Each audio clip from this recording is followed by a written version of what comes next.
may mga pasusuring nakapagliligtas ng buhay. Ngunit may mga pagkakataon ding ang pasusuri sa taong walang sintomas ay nakakakita ng pagbabagong hindi sana magiging problema. Kapag sinundan itong biopsy, operasyon o gamot na hindi kailangan, maring mas malaki pa ang pinsala kaysa pakinabang. Ngunit hindi edad na 75 lamang ang batayan, mahalaga ang sintomas, dating resulta, panganib at pangkalahatang kalusugan. Magandang araw po. Ako si Dr. Nathan Gutierrez at kasama ninyo ako sa Alaga sa Katawan. Pag-usapan natin ang 5 pagsusring, madalas kailangang pag-isipang mabuti sa mas nakatatanda, urine test na walang sintomas, rutinang ECG, MRE para sa karaniwang sakit ng likod, PSA at pagsusuri sa kanser sa malaking bituka. Gumamit din ang video ng ilang larawang ginawa sa tulong ng AI upang mas madaling maunawaan ang paliwanag.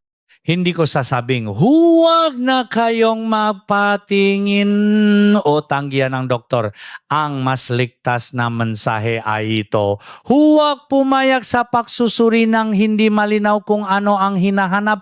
Paano babaguhin ng resulta ang gamutan? At kung may tunay na pagkakataong mapahaba o mapabuti nito ang buhay. Sa edad na 76 hanggang 85, halimbawa, ang pagsusuri sa malaking bituka ay dapat piliin ayon sa kalusugan, dating screening at kagustuhan ng pasyente. Mahalaga ring paghiwalayin ang screening at diagnostic testing. Ang screening ay para sa taong walang sintomas. Ang diagnostic test ay ginagawa dahil may palatandang kailangang siyasatin. Kung may dugo sa dumi, biglang pakbabangang timbang, pananakit ng dibdib, bagong panghihina, hirap umihi o iba pang babala, maaring kailanganin ang pagsusuri anuman ang edad. Huwag gamitin ang payong ito upang ipagpaliban ang agarang pagpapatingin. Sa talakayang ito, susuriin natin ang tunay na benepisyo at posibleng pinsala ang bawat pagsusuri, kung sino ang karaniwang hindi nakikinabang at kung sino ang mariparing makinabang dahil sa sintomas o mataas na panganib. Matututuhan din ninyo ang 3 tanong na maaring dalhin sa konsultasyon upang makagawa kayo ang desisyong kasama ang doktor, hindi dahil sa takot, kundi dahil malinaw ang layunin at kapalit ang bawat hakbang. Unahin natin ang pagsusuri sa ihi kapag walang sintomas. Sa maraming nakatatanda, maring makakita ang bakterya sa urine culture kahit walang hapdi, madalas na pag-ihi, biglang pag-ihi, pananakit sa ibabang tiyan, laknat o pananakit sa tagiliran. Tinatawag itong asymptomatic bacteriuria. Hindi ito automatikong urinary tract infection. Kaya ang positibong resulta lamang ay hindi sapat na dahilan upang mag-antibiotic. Samga hindi buntis na nasa hustong gulang, kabilang ang matatanda, hindi inirekomenda ang rutinang screening para rito. Ipinakikita na magabay na ang paggamot sa taong walang sintomas ay karaniwang hindi napapababa ng pagkakasakit o pagkamatay. Sa halip maritong magdulot nege pagtatay reaksyon sa gamot, impeksyon dulot nege difficile at pagtamin nege bakteryang hindi na tinatablan nege antibiotic. May mahahalagang eksepsyon. Karaniwang sinusuri at ginagamot ang asymptomatic bacteriuria sa pagbubuntis at bago ang ilang invasive na pamamaraang urologic na maring makasugat sa lining ng urinary tract. Kaya huwag gawing tuntunin ang huwag kailanman magpa-urine test. Ang tamang tanong ay kung may sintomas, partikular na panganib o nakaplanong prosedur na magpapabago sa benepisyo ng pagsusuri. Sa matatandang biglang nalilito o nanghihina, madalas na sinisisi agad ang ihi kapag may bakterya. Ngunit ang pakalito lamang kung walang sintomas sa pag-ihi, lagnat o senyales ng sepsis ay hindi sapat upang sabing UTI ang sanhi. Kailangan ding hanapin ang dehydration, epekto ng gamot, problema sa asukal, kakulangan sa oxygen at iba pang dahilan. Ang maling antibiotic ay maring magpaliban sa tunay na diagnosis. Kung may hapti sa pag-ihi, bagong pagdalas o pagpipigil na hindi makontrol, dugo sa ihi, lagnat, pangginginig, pananakit sa tagiliran o biglang pagbabanga presyon, magpatingin agad. Sa ganitong sitwasyon, makatuwiran ang pagsusuri at maring kailanganin ang paggamot. Ngunit kung wala ang mapalatandang ito, itanong muna, ano ang gagawin natin kung positibo ang resulta at makatulong ba talaga ito sa aking kalusugan? Ang ikalawang pagsusuring dapat pag-isipan ay ang rutinang electrocardiogram o ECG sa taong walang reklamo at mababa ang panganib sa sakit sa puso. Itinatala nito ang electrical na aktibidad ng puso ngunit hindi automatikong napapahaba ang buhay dahil lamang may nakita itong kakaibang guhit. Ayon sa USPSTF, hindi inirerekomenda ang ganitong screening sa asymptomatic adults na mababa ang cardiovascular risk. Sa mas nakatatanda, maaring lumitaw sa ECG ang lumang pagbabago sa conduction, dagdag na tibo o ibang pattern na hindi naman sanhi ng nararamdaman. Hindi tama na tawagin agad itong normal dahil sa edad, ngunit hindi rin dapat ipalagay na mapanganib ang bawat abnormalidad. Ang resulta ay kailangang ihambing sa sintomas, dating ECG, pisikal na pagsusuri, gamot at pangkalatang panganib sa puso ng pasyente. Kapag ginamit ang ECG bilang pagsusuri sa taong walang sintomas, ang isang kahina-hinalang resulta ay maaring humantong sa stress test, imaging o angiography. Ang ilan sa mga hakbang na ito ay may panganib engi, radiation, pagdurugo, reaksyon sa contrast die at pinsala sa bato. Hindi ibig sabihin na mali ang mga ito, nagiging makatuwiran lamang sila kapag may malinaw na tanong na sasagutin at posibleng mabago ang paggamot.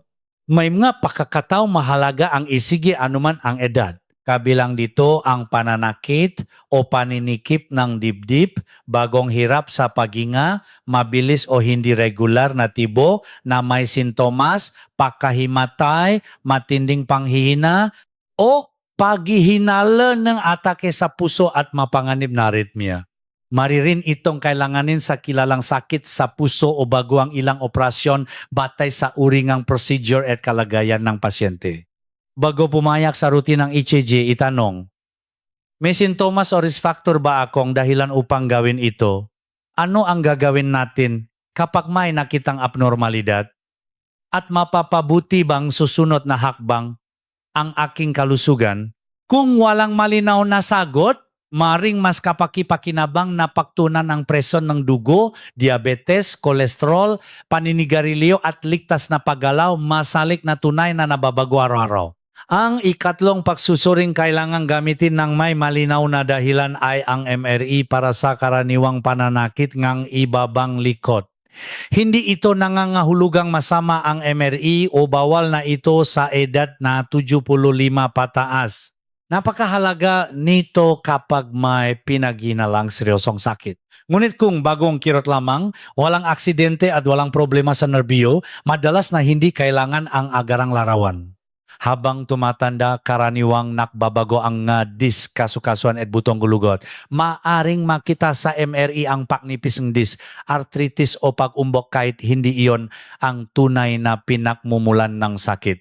Kapag nakita ang salitang ito sa resulta, madaling matakot ang pasyente at isipin na marupo na ang kanyang likod kahit maari pa rin siyang gumalaw ng ligtas at gumaling ng walang operasyon. Ang panganib ay hindi nagmumula sa magnetic scan mismo dahil walang ionizing radiation ng MRI. Ang problema ay maaaring magsimula kapag ang isang incidental finding ay humantong sa sunod-sunod na konsultasyon, iniksyon o operasyong hindi naman magpapabuti sa kalagayan. Kaya bago magpasken, dapat malinaw kung anong partikular na sakit ang hinahanap at kung paano mababago ng resulta ang kasalukuyang paggamot. May mga babalang hindi dapat ipagpaliban. Kabilang dito ang bagong pagkawalang ng kontrol sa ihi o dumi, pamamanhid sa paligid ng singit, lumalalang panghihinang paa, malubang pagkahulo, kasaysayan ng kanser, lagnat na may paghihinalang ng impeksyon, o mataas na posibilidad NG-bali dahil sa osteoporosis. Sa mga ganitong sitwasyon, maring kailanganin ang agarang imaging at pagsusuri ng espesyalista. Kung walang ganitong palatandaan, karaniwang inuna ang maingat na pagsusuri, pagpapanatiling aktibo, ligtas na gamot kung angkop, at physical therapy ayon sa kakayahan. Hindi kailangang manatili buong araw sa kama sapagkat maaari nitong palalain ang paninigas at panghihina. Kapag hindi bumubuti patuloy na lumalala o may bagong sintomas sa kamuling tinataya kung makatulong na ang MRE. Ang ikapat na pagsusring dapat pag-usapan ng maingat ay ang PSA blood test para sa prostate cancer. Para sa mga lalaking walang sintomas at edad 70 pataas, hindi inirekomenda ng USPSTF ang rutinang PSA screening dahil mas maliit ang inaasahang benepisyo at mas malaki ang posibilidad ng maling positibo, biopsy, overdiagnosis at paggamot na maaring hindi naman kailangan. Hindi ito simpleng pagbabawal batay sa kaarawan lamang.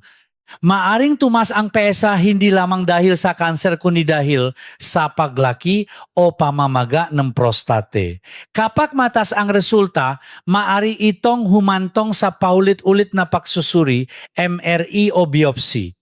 May mga kanser ding napakabagal at hindi sana magdudulot ng sintomas habang nabubuhay ang tao. Kapag ang ganitong tumor ay natuklasan at ginamot, maaring makaroon ng pinsala ng walang malinaw na dagdag na pakinabang. Kabilang sa posibleng epekto ng biopsy, ang pananakit, pagdurugo at impeksyon at mas mataas ang panganib ng komplikasyon sa matatandang lalaki. Ang operasyon o radiation naman ay maring magdulot ng pangmatagalang kawalan ng pagpipigil sa ihi, erectile dysfunction o problema sa pagdumi. Kaya bago magpasuri, kailangang pag-usapan hindi lamang ang posibilidad na makakita ng kanser kundi pati ang maaring sumunod pagkatapos ng resulta. Hindi ibig sabihin nito na dapat balewalain ang lahat ng problema sa prostate. Kapag may dugo sa ihi, hirap o pananakit sa pag-ihi, hindi may paliwanag na pananakit ng buto, mabilis na panghihina o iba pang bagong sintomas, hindi na iyon rutinang screening, kailangan iyon ng diagnostic evaluation. Mahalaga ring sabihin sa doktor kung may malapit na kamaanak na nakaroon ng agresibong prostate cancer o dati nang mataas ang PSA. Kung inaalok kayo ng PSA test, itanong kung screening ba ito o pagsusuri dahil may sintomas. Alamin kung ano ang susunod na hakbang kapag mataas ang resulta, kung handa kayong sumailalim sa biopsy o paggamot at kung sapat ang inyong pangkalahatang kalusugan upang makinabang makalipas ang maraming taon. Ang mabuting desisyon ay hindi basta pagtanggi o pagsang-ayon. Ito ay pagpili matapos maunawaan ang benepisyo, panganib at sariling prioridad. Ang ikalimang pasusuring kailangang gawing personal ang decision ay colorectal cancer screening, lalo na ang colonoscopy. Hindi tama na sabing lahat ng lampas 75 ay dapat tumigil agad. Para sa edad 76 hanggang 85, malit na lamang ang karaniwang nitong pakinabang, kaya dapat isaalang-alang ang pangkalahatang kalusugan, dating screening, inasang habang buhay at kagustuhan ng pasyente. Mas malit ang maaring makuhang benepisyo kung regular na nasurinun, normal ang mga-dating, resulta at walang mataas na panganib. Sa kabilang banda, ang isang malusog na taong hindi pa kailanman na-screen ay maring makinabang pa. Paglampas ng 85, karaniwang itinitigil na ang rutinang screening dahil kulang ang ebidensya ng pakinabang at mas malamang na manaig ang panganib ng pagsusuri. May paghahandang kailangan gawin bago ang colonoscopy, kabilang ang pag-inom ng gamot na nagpapalinis ng bituka, pagbabago sa pagkain at kadalasang sedation. Sa mas nakatatanda, maring mas mahirap ang dehydration at pagbabago sa balanse ng mineral. Tumataas din kasabay ng edad ang panganib ng pagdurugo at pagkabutas ng bituka, bagaman nananatiling hindi pangkaraniwan ang malulubang komplikasyon. Para sa ilang napiling pasyente, maaaring pag-usapan ang stool-based test gaya ng tao ng fit bilang hindi gaanong invasive na opsyon. Ginagawa ito sa bahay at hindi nangangailangan ng bowel preparation o sedation. Ngunit kailangan malinaw na kapag positibo ang resulta, colonoscopy pa rin ang kasunod upang makumpirma at masuri ang pinakmumulan ng dugo. Kaya pumili lamang kung handang sundan ang abnormal na resulta, huwag ipagkamali ang screening sa pagsusuri ng sintomas.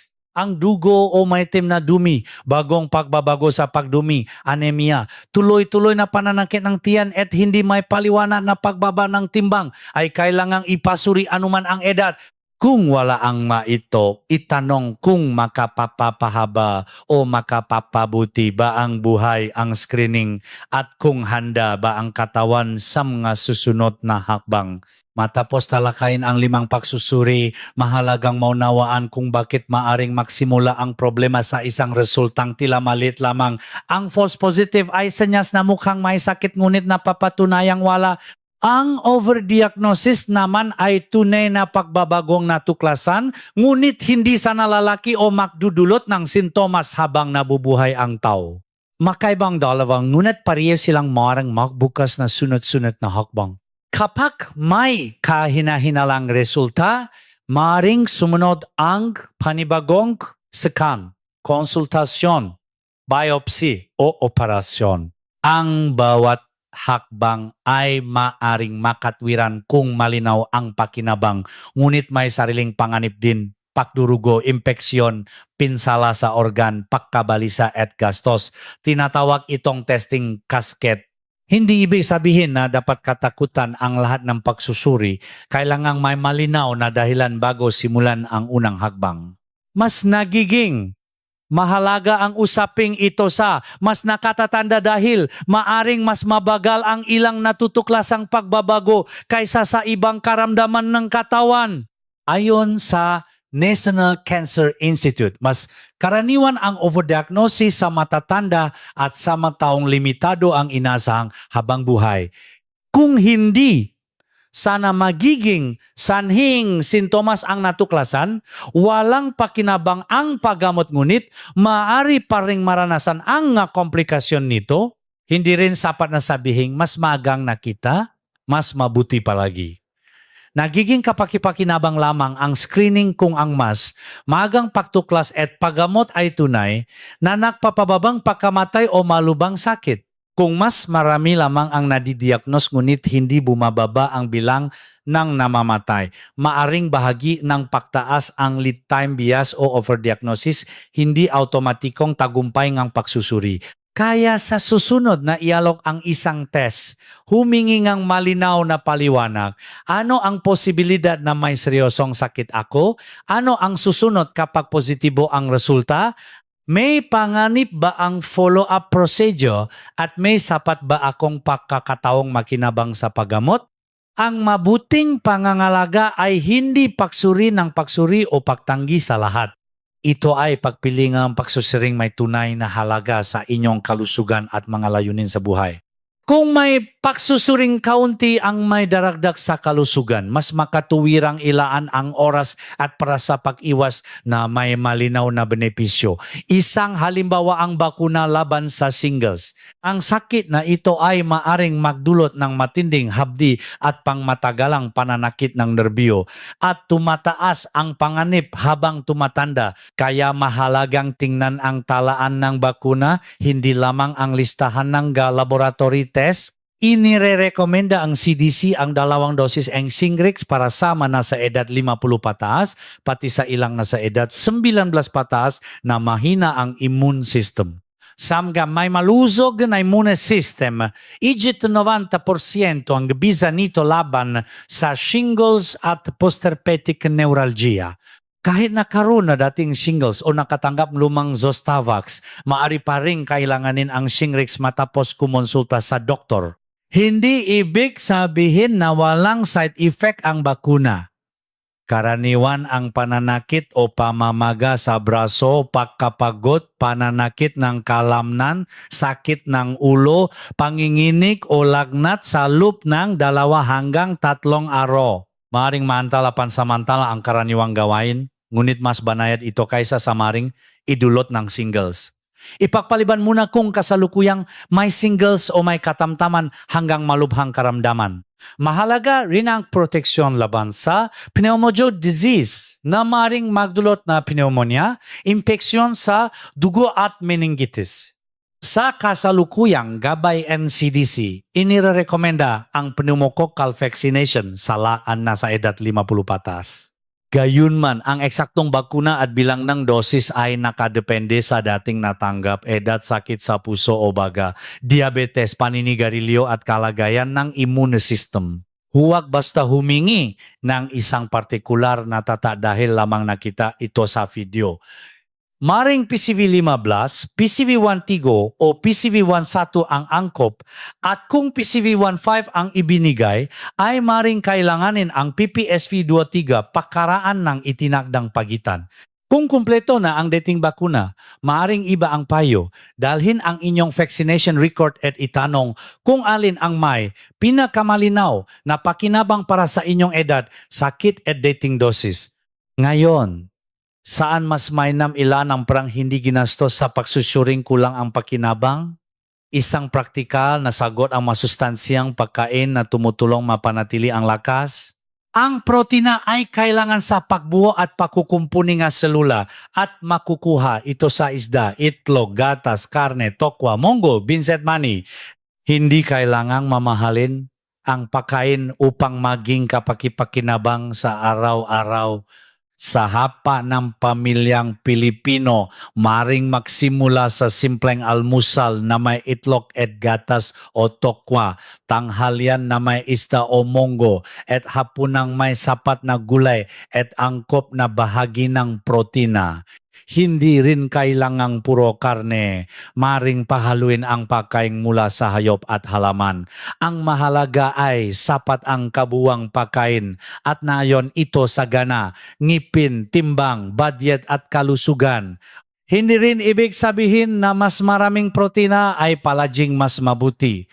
Ang angkop na dami ay nakadepende sa kabuuang pangangailangan ng katawan. Kung may espesyal na diet dahil sa karamdaman, hirap lumuno, mabilis na pagbaba ng timbang o mahina ang ganang kumain, huwag basta gumamit ng protein powder. Mas ligtas na humingi ng personal na payo mula sa doktor o rehistradong dietitian. Kasabay nga pagkain, kailangan ding gamitin ang makalamnan. Ang regular na paggalaw ay mahalaga sa malusog na pagtanda at naunay sa mas mababang panganib ng ilang malalang sakit at magang pagkamatay. Hindi kailangang tumakbo o humabol sa matinding ehersisyo.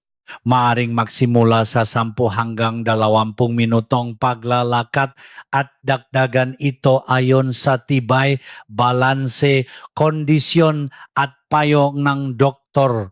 Mas mabuti kung may kasamang ligtas na pagpapalakas at pagsasanay sa balanse gaya ng pagbangon mula sa silya, pag-angat ng sakong habang may hawa na sandalan o mabagal na paglakad sa patak na lugar. Kapag may pananakit ng dibdib, matinding hingal, pagkahilo o bagong panghihina, huminto at magpatingin. At matapos pag-usapan ang pagkain at galaw, may isang screening na talagang maring maging mahalaga sa piling matatanda.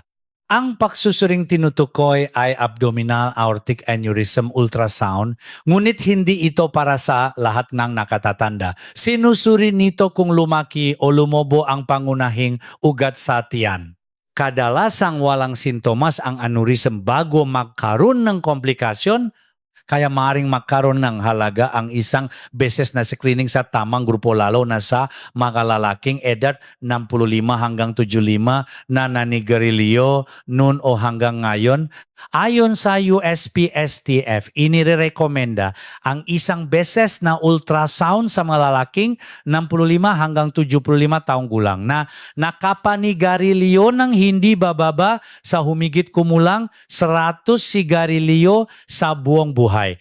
Para sa mga lalaking, hindi kailanman nanigarilyo. Hindi ito automatikong kailangan. Dapat timbangin ang kasaysayan ng pamilya, ibang sakit sa ugat, pangkalahatang kalusugan, inaasahang pakinabang at personal na kagustuhan.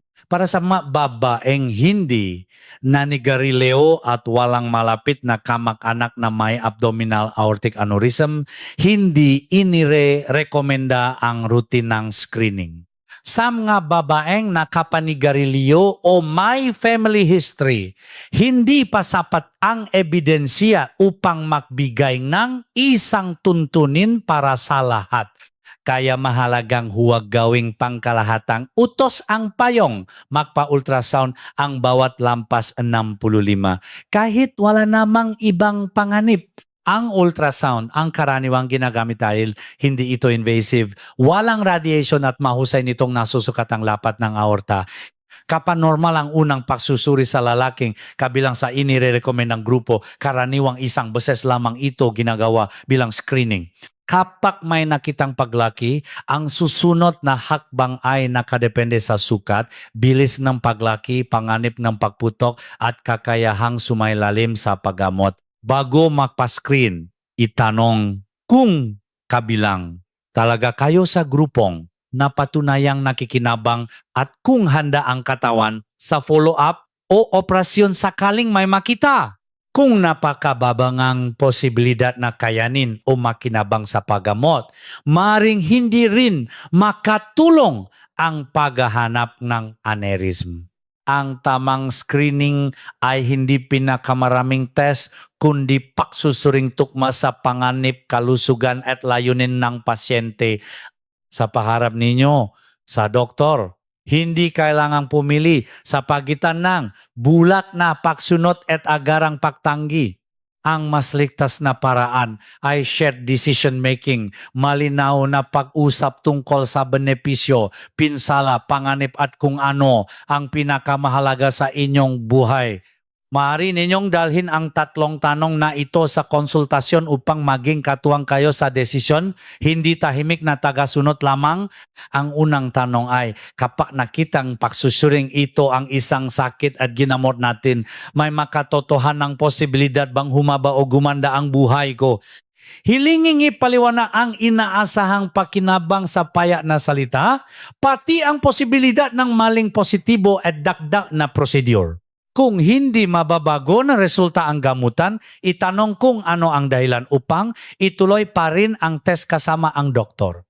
Ang ikalawang tanong ay, gaano katagal bago ko mapakinabangan ang screening o paggamot na ito? May ilang preventive test na ang benepisyo ay lumilitaw lamang makalipas ang maraming taon, samantalang ang abala o komplikasyon ay maaring maranasan kaagad. Hindi, ito tungkol sa pahula sa habangang buhay. Layunin nitong ihambing ang panahon bago makinabang sa kasalukuyang kalusugan at prioridad ninyo. Ang ikatlong tanong ay, kung hindi ko ito gagawin ngayon, ligtas bang magmasid muna at magpasuri kapag may sintomas o pagbabago?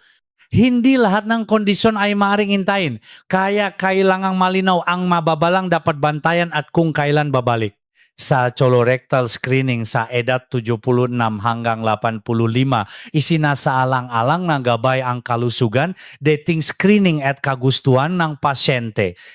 Mari ring itanong kung may mas simple o mas ligtas na alternatibo at kung ano ang mangyayari kapag abnormal ang resulta. Dalhin ang listahan ng gamot at dating test at magsama ng kapamilyang mapagkakatiwalaan kung nahihirapang makinig o magtanda. Ang tanong na ito ay hindi kawalan ng respeto. Bahagi sila ng pangangalagang nakasentro sa pasyente at sa mga bagay na tunay na mahalaga sa kanya. Hindi sapat ang edad lamang upang sabihing kapaki-pakinabang o walang saysay ang isang screening test. May 80 anyos na malakas, malaya sa araw-araw at maaring makinabang pa sa piling pagsusuri. Mayroon ding mas batan ngunit mahina na ang katawan at maraming malubang karamdaman. Kaya maring mas mabigat ang paghahanda, komplikasyon at follow-up treatment kaysa sa posibleng pakinabang. Dapat ding tingnan ang dating screening history. Halimbawa, sa colorectal cancer screening para sa edad 76 hanggang 85, mas malit ang karaniwang dagdag na benepisyo kung regular nang nasuri at normal ang manaunang resulta. Maring mas malaki naman ang pakinabang sa taong hindi pa kailanman na-screen, lalo na kung mabuti ang kalusugan at handang sumailalim sa pagsusuri at paggamot kapag may nakita. Mahalaga rin ang tinatawag na time to benefit, ang panahong kailangang lumipas bago makatulong ang isang preventive test. Ang abala, pagkabalisa o komplikasyon ang pagsusuri ay maaring mangyari agad, samantalang ang pakinabang ay maaring makita lamang pagkaraan ang ilang taon. Kaya dapat timbangin ang kasalukuyang kalidad ng buhay, ibang karamdaman at kung ang resulta ay tunay na makapapabago sa pangangalaga. Tanungin din ang sarili, kapag may natuklasan, handa ba akong magpa-biopsy, magpa-opera, tumanggap ng radiation o uminom ng gamot? Kung hindi kakayanin o hindi ninanais ang kasunod na paggamot, maaring hindi rin makabuti ang screening na magsisimula lamang ng pagkabalisa. Hindi ito pagsuko sa kalusugan. Ito ay pagpili ngang pangangalagang tugma sa lakas ng katawan, personal na paniniwala at mga layunin sa buhay. Ang pinakamagandang desisyon ay nabubuo sa mahinahong pag-usap ng pasyente, doktor at kung nais, isang mapagkakatiwalaang kapamilya. Isa lang ang benepisyo, posibleng pinsala, mga alternatibo at ang maring mangyari kapag naghintay muna. Ang magabay ay panimulang direksyon lamang. Ang huling pasya ay dapat iangkop sa tunay na kalagayan at kagustuhan ng bawat tao. Sa halip na paulit-ulit na maganap ng sakit na wala namang sintomas, mas kapaki-pakinabang kung susukatin ang mabagay na direktang nakaapekto sa kalayan sa araw-araw. Kaya bang tumayo mula sa silya ng hindi gumagamit ng kamay? Matatak ba ang hakbang? Nahihilo ba kapag biglang tumatayo? Ang lakas kang binti, balanse at mayos na paggalaw ay mahalagang baging ang pag-iwas sa pagkadulas at pagkabali. Maari ninyong sabihin sa doktor kung nadapa o nahulog kayo sa nakaraang taon kahit walang nabaling buto. Banggitin din kung natatakot kayong maglakad ng mag-isa o madalas kayong humawak sa dingding. May mga simpleng pagsusuri sa klinika gaya ng pagbangon mula sa silya, balance test at time walking test na ginagamit upang makita kung kailangan ng ehersisyo, physical therapy o pantulong sa paglakad. Kasama rin sa makabuluhang pangangalaga ang pagrepaso sa lahat ng gamot. Ang ilang reseta at over-the-counter na produkto ay maring madulot ng antok, pagkalito, pangina o biglang pagbabangang presyon kapag tumatayo. Hindi ibig sabihin na ihihinto agad ang mga ito. Dalhin ang lahat ng kahon at bote sa konsultasyon upang malaman kung may makaparehong gamot, hindi na kailangan o maaring baguhin ang dosis at oras. Suriin din ang tahanan, sapagkat minsan ay mas malaking proteksyon ang simpleng pagbabago kaysa panibagong scan. Alisin ang maluluwak na alpombra at kalat sa daanan, dagdagan ang ilaw sa hagdan at palikuran at gumamit ng sapatos na hindi madulas. Kung kailangan ng tungkod o walker, magpaturong ang tamang taas at paggamit. Ang maling kagamitan ay maaari ring maging sanhingang pagkatisod. Ang layunin ng mabuting pangangalaga sa pagtanda ay hindi lamang makakita ng abnormal na numero. Mas mahalagang mapanatili ang kakayahang maligo, kumain, mamili, makipakita sa pamilya at lumakat ng may tiwala. Kaya sa susunod na check-up, idagdag sa inyong gatanong ano ang maaari nating gawin upang mapanatili ang aking lakas, balanse at kalayaan Iyan ang usapang maring magbigay ng benepisyong nararamdaman araw-araw.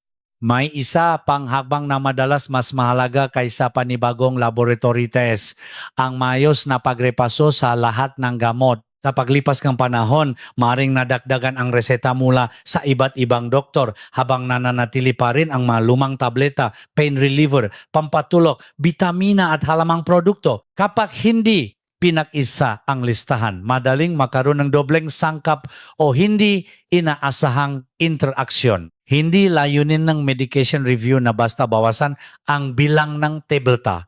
Sinusuri kung kailangan pa ang bawa. Ang pagkahilo, anto, pagkalito, malabong paningin at biglang pagbabang ng presyon ay maring magpataas ang posibilidad ng pagkadapa sa ilang nakatatanda lalo na kung sabay-sabay ang maraming iniinom. Dalhin sa konsultasyon ang mismong nga kahon at bote, kabilang ang nabibili ng walang reseta at herbal supplement. Sabihin kung sino ang nagreseta para saan ito, kailan iniinom at kung may dosis na madalas makalimutan, inire-rekomenda ng CDC na repasuin ang gamot ng mga pasyenteng 65 pataas at isaalang-alang ang mas ligtas na alternatibo o pinakamababang epektibong dosis kapag nararapat at ligtas gawin. Huwag ihinto ng biglan ang maintenance medicine, pampatulog, steroid, antidepressant o gamot sa seizure. Ang ilan ay kailangang dandahang bawasan at bantayan upang maiwasan ang withdrawal o pagbalik ng sintomas. Mas ligtas na gumawa ng nakasulat na plano kasama ang doktor o pharmacist. Alin ang babaguhin, kailan sisimulan, anong sintomas ang babantayan at kailan muling magpapasuri sa klinika. Sa ganitong paraan, ang check-up ay hindi lamang paghahanap ng bagong diagnosis. Nagiging pagkakataon din itong alisin ang hindi nakapakipakinabang. Ayusin ang oras ng pag-inom at gawing mas simple ang regimen. Ang tunay na sukatan ng magandang pangangalaga ay hindi dami na reseta o pagsusuri, kundi kung mas malinaw ang isip, mas matatak ang lakat at mas magaan ang pang-araw-araw na buhay sa tahanan. Kung nais ninyong gawing praktikal ang lahat ng napag-usapan, magsimula sa isang pahinang personal health plan. Isulat ang mga sakit na kasalukuyang ginagamot, lahat ng gamot at bakunang natanggap, mga dating screening result at mga gawaing pinakamahalaga sa inyo tulad ng paglalakad, pagluluto o pag-alaga sa apo. Sa ganitong paraan, ang bawat pagsusuri ay may hahambing sa tunay ninyong layunin, hindi lamang sa numerong nakalimbak sa resulta. Maglaan din ng regular na oras para sa litas na paggalaw. Maaring magsimula sa maikling paglalakad, pagbangon mula sa silya at simpleng ehersisyo sa balanse habang may matibay na hawakan. Mahalaga ang pisikal na aktibidad sa malusog na pagtanda at maaring makatulong sa pagpapanatiling lakas, kalayaan at pamamahala sa ilang malalang kondisyon. Iangkop ang galaw sa kakayahan at payong ang inyong clinician. Isama sa susunod na konsultasyon ang tanong tungkol sa bakuna, nutrisyon, paningin, pandinig, kalusugan ng ngipin, panganib ng pagkadapa at pagrepaso sa gamot.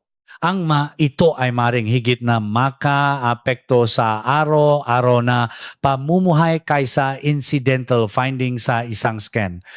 Ang pagsusuri sa lakad, balanse, dating, pakadapa at mga gamot na nakakahilo ay bahagi ng sistematikong pag-iwas sa fall sa matatanda. Ngunit huwag gawing dahilan ang usapang overtesting upang iwasan ang ospital kapag may malinaw na babala. Ang pananakit ng dibdib, biglang hirap sa pahinga, panghihina ay isang bahagi ng katawan, dugo sa dumi o ihi, bagong pagkawalang ang kontrol sa panto o bituka, matinding sakit at hindi may paliwanag na pagbaba ng timbang ay nangangailangan ng agarang pagtatasa. Sa ganitong kalagayan, diagnostic testing ang pinag-usapan, hindi rutinang screening. Ang wastong pangangalaga ay hindi nasusukat sa damingang test na tinanggihan o tinanggap. Nasusukat ito sa kalidad ng pasyang ginawa matapos maunawaan ang opsyon, benepisyo, panganib at sariling prioridad. Iyan ang diwang ng shared decision making. Nagtutulungan ang pasyente at klinisyan upang pumili ng hakbang na may saysay sa kalusugan at buhay ng mismong taong alagaan. Sa pagtatapos, tandaan na hindi lahat ng pagsusuri ay masama at hindi rin lahat ay kailangang gawin ng automatikong dahil lamang sa edad.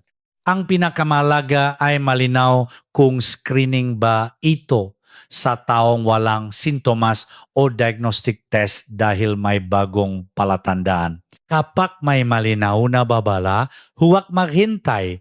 Kapag wala, humingi muna ng paliwanag tungkol sa posibleng pakinabang, pinsala at susunod na hakbang. Para sa nakatatanda, mas makabuluhan kung ang pangangalaga ay nakatuon sa mga bagay na direktang nagpapabuti sa araw-araw. Maayos na paglakad, sapat na pagkain, ligtas na tahanan, tamang bakuna, malinaw na listahan ng gamot at regular na pakikipag-ugnayan sa pamilya. Ang layunin ay hindi lamang humaba ang buhay, kundi manatiling malaya, malinaw ang isip at may lakas sa magawaing tunay na mahalaga. Dalhin sa susunod na konsultasyon ang tatlong tanong, makakatulong ba ang test na ito upang humaba o gumanda ang buhay ko? Gaano katagal bago lumitaw ang benepisyo? At ligtas bang magmasid muna kung wala akong sintomas? Maaari ring itanong ang mas simpleng alternatibo at kung ano ang susunod kapag abnormal ang resulta. Ang malinaw na sagot ay nagbibigay kapayapaan at mas matalinong pasya para sa buong pamilya. Ang nilalamang ito ay para sa pangkalahatang kalaman lamang at hindi kapalit ng personal na diagnosis o paggamot. Huwag ihinto ang maintenance medicine. Kanselahin ang nakatakdang prosedyo o tanggihan ang pagsusuri nang hindi muna nakikipag-usap sa sariling doktor. Kung may sakit sa dibdib, hirap huminga, biglang panghihina, dugo sa dumi o ihi, matinding kirot o mabilis na pagbaba ng timbang, magpasuri agad. Sa alaga sa katawan, hangat naming tulungan kayong magtanong ng may tiwala at pumili ng hindi pinangungunahan ng takot. Ibahagi ang talakayang ito sa kapamilyang may paparating na health screening at pag-usapan kung ano talaga ang layunin ng bawat test. Kung nakatulong ang gabay na ito, maaari kayong makomento at sumubaybay para sa iba pang maingat, praktikal at makataong usaping pangkalusugan.